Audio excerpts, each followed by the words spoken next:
Good morning. This morning in the Gospel, we have a reading from the Gospel of Matthew in the 15th chapter. And there's this little optional bit beforehand. And if you read the optional bit beforehand, which is the story that comes directly before in the telling of the Gospel of Matthew, it casts a different light on the story that comes after. So the story that comes after, the bit that is not optional, is this fascinating encounter that Jesus has with the Canaanite woman in the region of Tyre and Sidon. And at this point in his ministry, as the story is told to us, we see that Jesus he's preaching a new kind of Judaism. He's preaching a new way of being in relationship with God. And there is this sense that the nation of Israel is a light upon the hill. That's an ancient concept from the prophets that even Jesus was aware of, and certainly Jesus would be aware of it. But there was not at this point in Jesus' ministry, according to the Gospel of Matthew, there was not at this point a sense that Jesus came for everybody. At this point, Jesus was just preaching to his own people. So then he has this encounter. And it is the only time in the Gospels that he loses, if you want to think about it that way.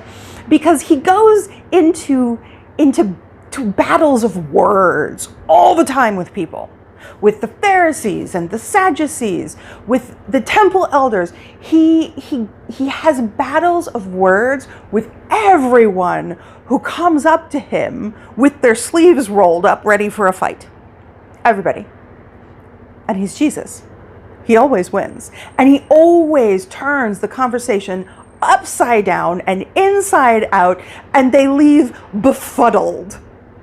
It's a theme. It's a theme of all the Gospels. So what we then see is the one time it doesn't happen that way. This is the one time that Jesus loses the war of words. And let me back up here, because at this point it's helpful to know that for all of the good and the positive that has come out of ancient Judaism, and many good and wonderful things have come out of ancient Judaism, our God being one of them, they still weren't a perfect culture. And they still had blind spots. Kind of moral blind spots, if you will. And so while they were morally ahead of the game in the idea that you have to take care of the widows and you have to take care of the orphans, and it's important to be kind to the foreigners who are sojourning in your land, which, would include refugees. They were very forward thinking about this. They didn't always get it right, but it was there in their laws, and it was something that they tried to do. For all of those aspects of their forward-thinking moral nature, there were a couple of aspects where they were not forward-thinking. The foreigners who are not sojourning through their land, but who might be invading, they did not have forward-thinking morals concerning these people.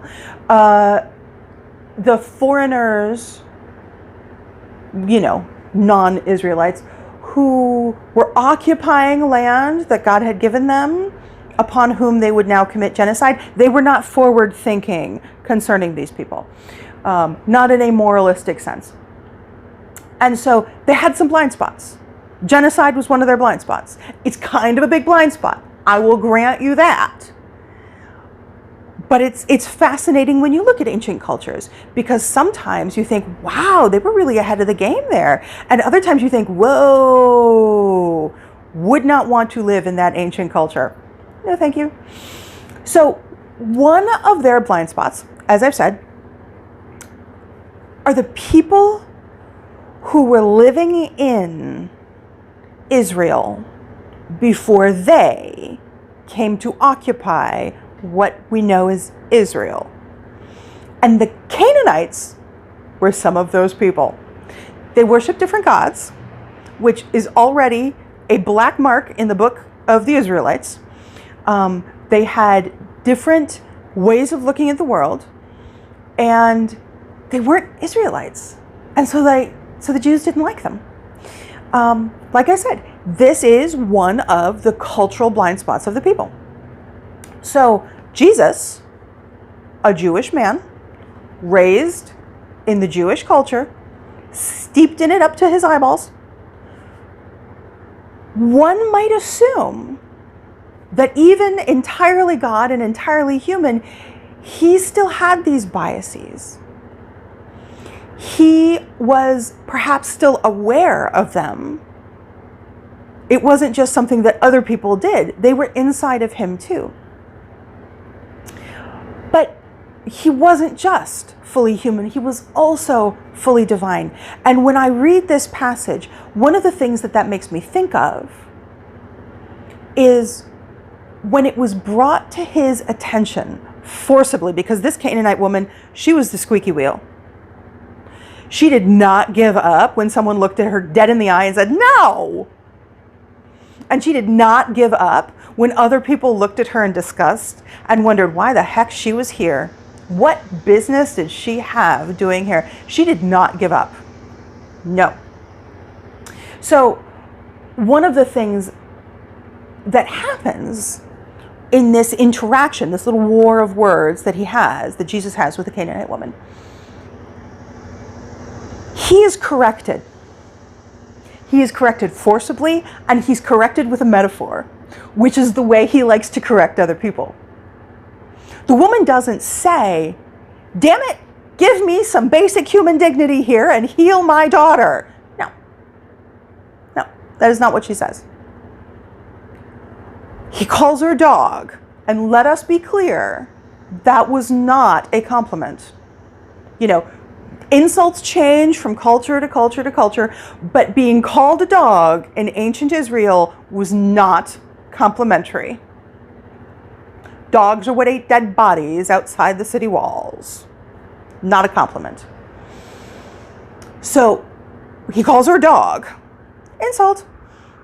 And she comes back immediately. Because he calls her a dog in the context.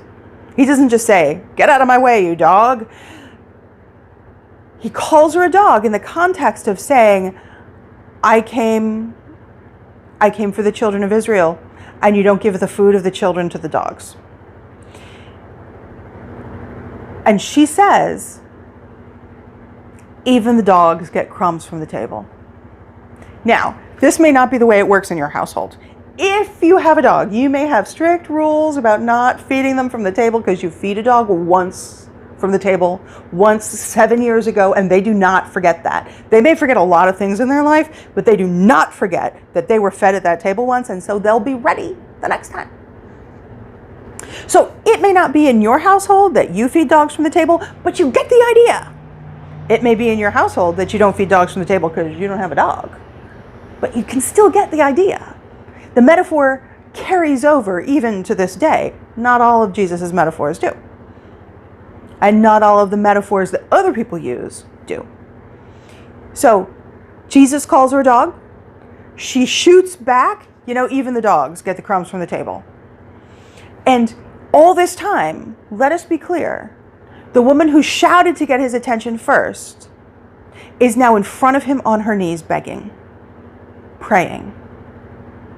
And back then, as now, being on your knees in front of another person is to recognize that they're better than you and that you want something very badly from them.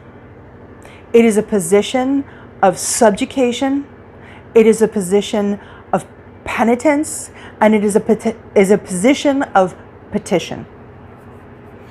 And so, in that moment, Jesus, raised with all of these biases, raised with this cultural dismissal of people who were not Jewish, raised with this instinctive loathing of all the people who occupied the land before the Israelites came, some of which who were still there. All this stuff instantly in his head. His instant response, and I can almost see him smiling as he says it. Let me read it. His instant response is, "Woman, you have immense faith. Let it be done as you wish." You have immense faith. You have what you want now.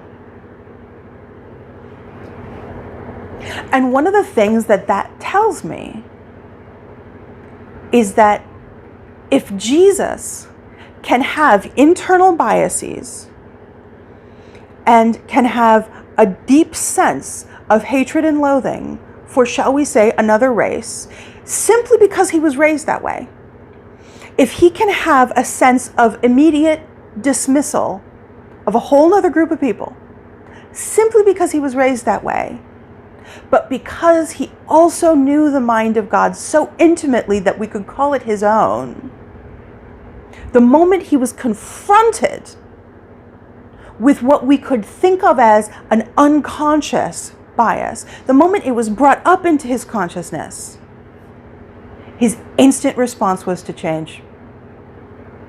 His instant response was to give her exactly what she asked for, and to praise her for having incredible faith. And that is something, as we heard last week, that Jesus chides his own students for regularly. Why don't you have enough faith? I see you don't have enough faith. And here is this foreign woman, and he praises her for the amount of faith she has. So what does that have to do with our life as we know it? That's always key. To me, this gives us a model. One of the things that is true about human beings when we're confronted with an unconscious bias, we didn't know we had it, someone's bringing it up to us, perhaps bells are ringing in our head on the subject, and perhaps they sound like alarm bells, not happy chimes. One of the knee-jerk human reactions that can happen, and often does happen, is defensiveness. To kind of close down, to argue, to try to be right. And it's useful to note that in Matthew chapter 15, round about verses 27-28, Jesus, when confronted with bias, his own bias, that he made strong decisions about, he did not get defensive. He did not argue. He did not try to be right. He immediately saw the woman's point, and with every ounce of graciousness, he gave her what she wanted, because what she wanted was just. And his own stance had been reprehensible. And after this, Jesus is different. The tone of his ministry changes slightly. And after this, in the Acts of the Apostles that we see, it becomes a big question. Do we include non-Jews in this whole movement of the followers of Jesus? And some people said yes. Some people said no. And one of the people who most vehemently said no was Peter. And Peter had to have some weird mystical experiences with the hand of God saying, here, do this. Now come over here and do that. And I'm going to give you a vision, for him to realize that the way of Jesus and the way of love was bigger than just the Jewish people. And God was the God of all. And the God of love wanted love for all. And this here in Matthew 15 may have been the point when Jesus realized that totally and completely. And today may be the point when we realize it totally and completely. Amen.